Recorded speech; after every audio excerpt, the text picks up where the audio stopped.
it was sort of touch and go for a while there until Wael Gonen, the Google executive, was released and went on to Egyptian television programs.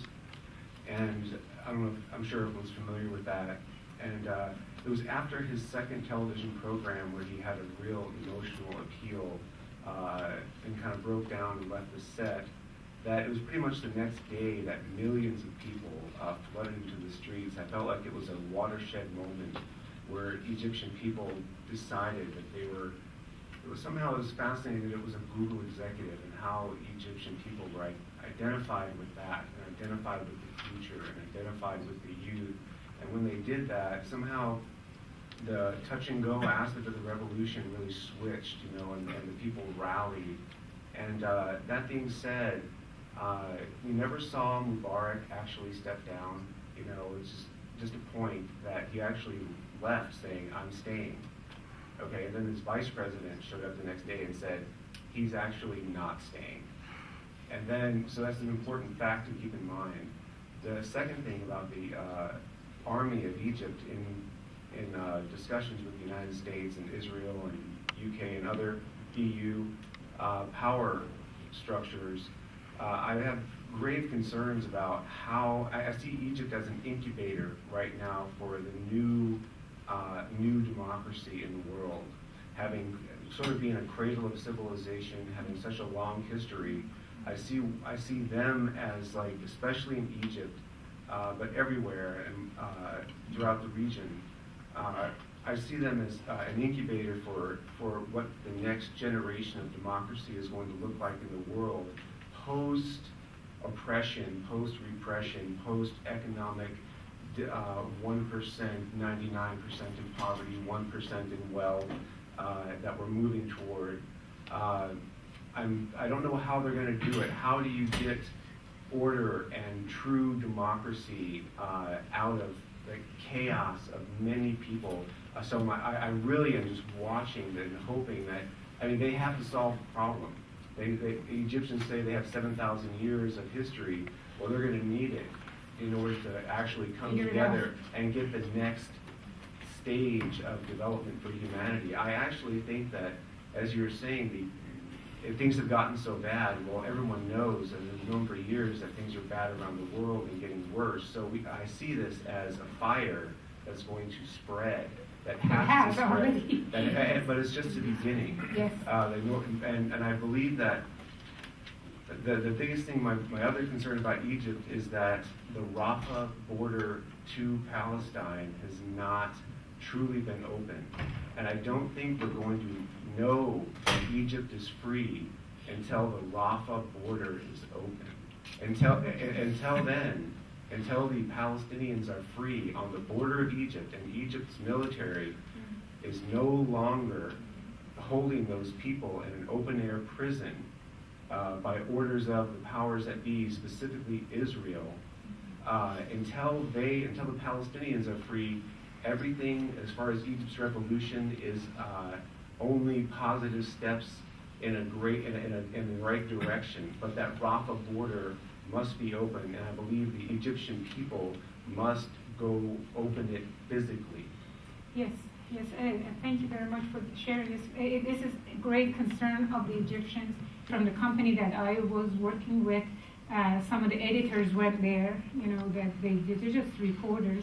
Some doctors went there. A lot of people, we were just the few days that they were open, they were telling us anything you could get, food, blankets, medicine, anything. I went to a store and I got all the blankets that they had to just, grab and send it there.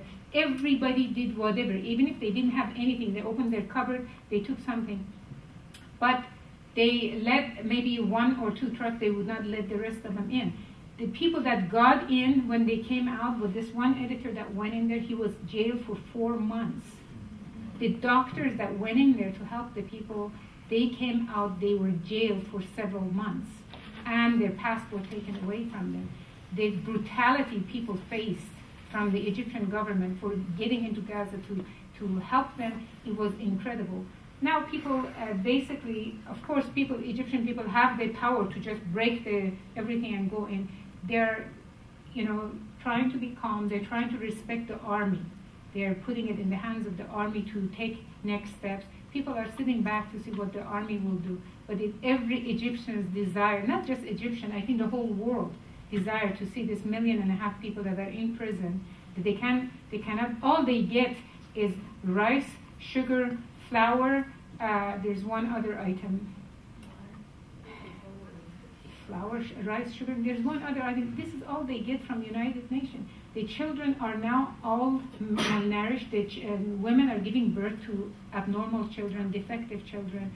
Some of it is from the war. It's just the world is sitting and doing nothing about it, basically. With you going to Egypt, if I may just say, with you going to Egypt, I would hope that the message goes that some of us see that the pendulum swing of world history is reversing itself, and that the people of Israel are really the pivotal people. And I believe that the symbol is greater than just mildly symbolic, the issue of freeing the Palestinians. There's going to have to be a confrontation.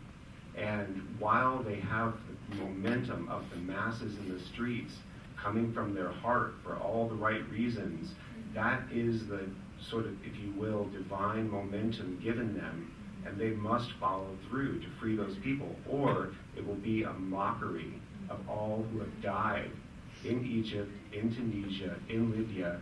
And I do see that when Tunisia fell from the hands of the Western powers, when Egypt so far as being wrestled from the hands of the powers that be, I see Libya.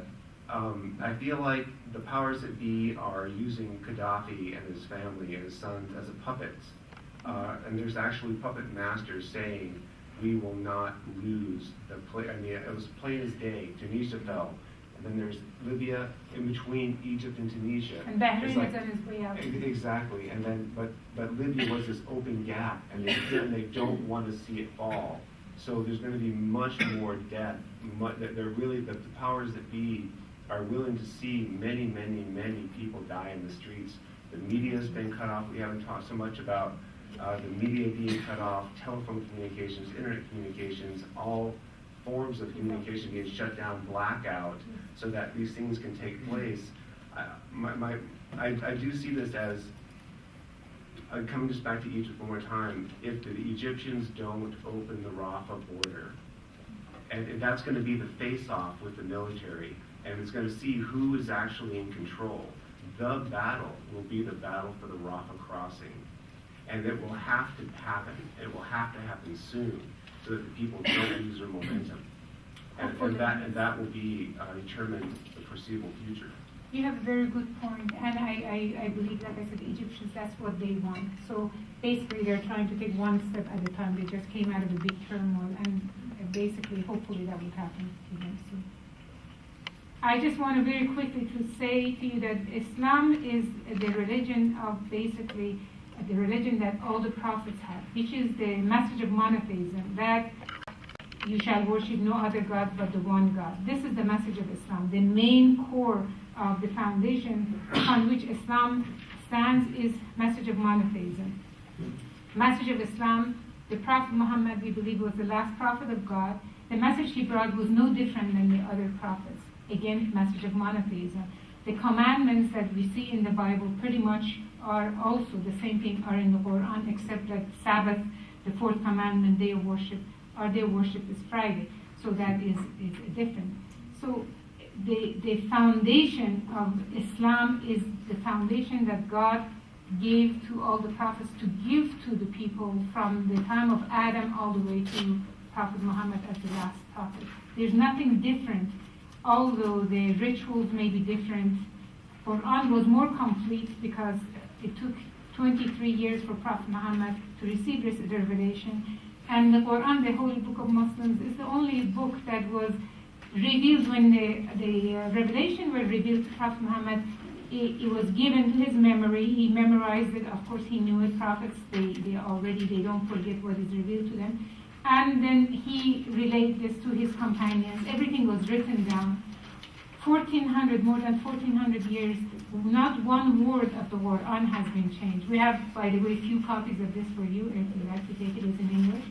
It has not been changed. It has not been changed. It's the original thing. So Muslims believe in what is in the Quran and what the Prophet Muhammad has given as his saying, his actions. They believe in both of these.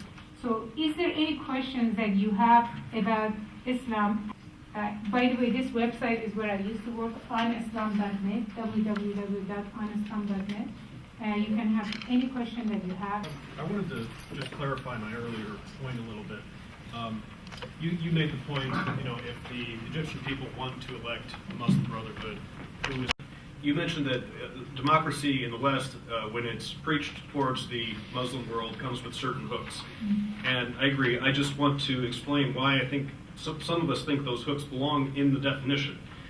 Because in a democratic government, the principle is that the people who are elected, the people in power, must guarantee the rights, freedom of expression, freedom of religion to all people, even those in the minority.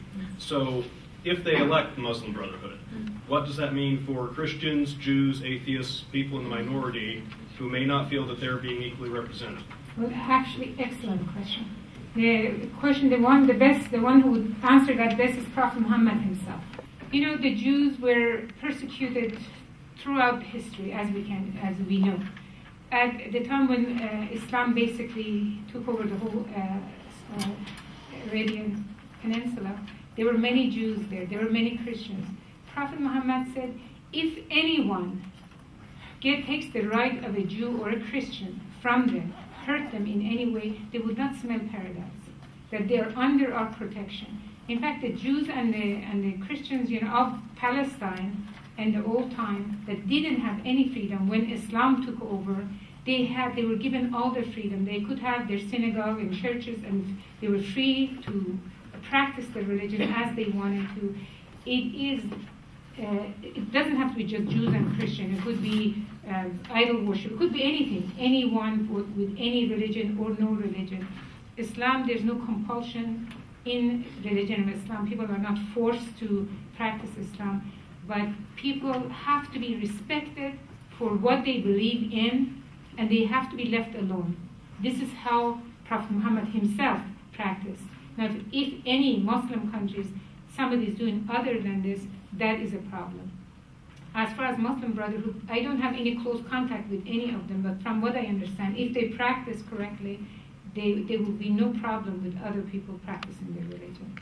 Hi, I'm concerned about the verse in the Quran that says that all infidels must be slain, and what the implications of that are, that if everyone that is not Muslim must be put down, or that there's no hope for eternity, or whatever. It just seems like a verse that's kind of glossed over, that isn't talked about as much, and I'm concerned about what it means.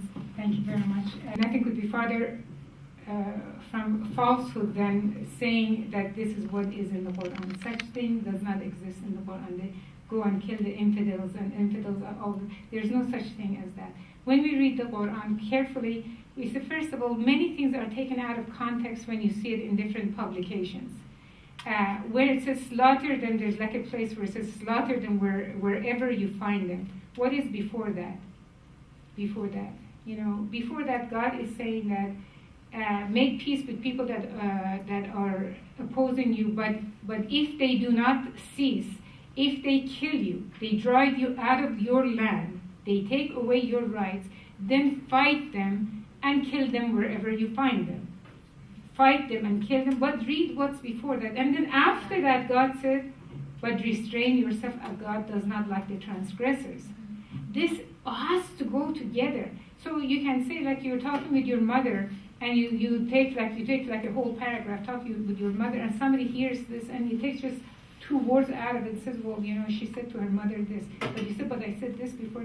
So this is what the enemies of Muslims and Islam use in order to basically try to darken the face of Islam. And such thing does not exist. Islam does not order whoever does not believe, go and kill them. There is no such a thing at all. Whoever does not believe, then that means go kill the whole world if they're not Muslim. It is not correct. In fact, Islam orders us to live in peace. There's an ayah, God said that we have made you into many nations and languages that you shall know one another. He did not say so you can convert one another, that you shall know one another. So what is the correct verse, if I misquoted it? What is the correct verse? I just mentioned it. Of course, I don't have it in the memory. The correct verse is God is talking about when people attack you, they kill you and your people and your children and drive you out of your land. Then you have the right to kill them wherever you find them and defend yourself. But do not transgress.